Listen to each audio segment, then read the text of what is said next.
to da farko dai zan ce assalamu alaikum wa rahmatullahi ta'ala wa barakatuhu. Sunana Sani Ahmad wanda yake da inkiya wato dan baiwa. To a takaice zan iya cewa Sani Ahmad a dan jihar Zamfara ne, kuma karamar hukumar Talatan Mafara local government. Ko da yake dai ba lalle bane in bayyana dukkanin wasu abubuwa, a takaice dai kamar yadda ka bukata, wato hakan shine Sani Ahmad.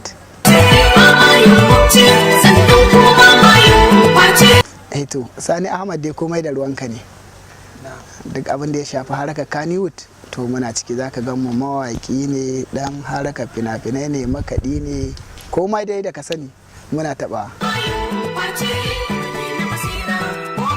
Kai to ba mamaki zan iya rike ta.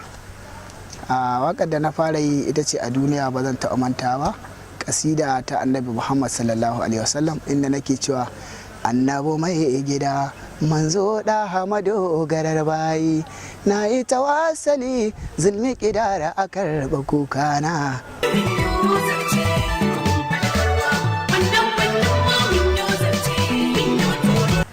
To ka san duk waƙar da ka yi saboda kana son ta kai ta, to amma wadda jama'a suka fi so to ni ma ita na fi so, saboda domin su nake yi insha Allah.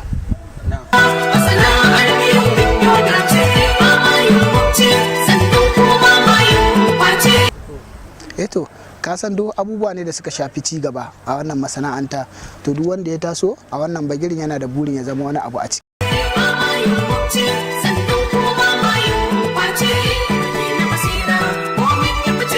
To shawara ta ga matasan da suke cikin wannan masana'anta su yi haƙuri, su ƙiji su ƙi gani, su toshe kunnuwansu, saboda komai sai ka yi haƙuri. Duk abin da kaga ka yi haƙuri baka same shi ba, to haƙurin ɗan kaɗan ka yi.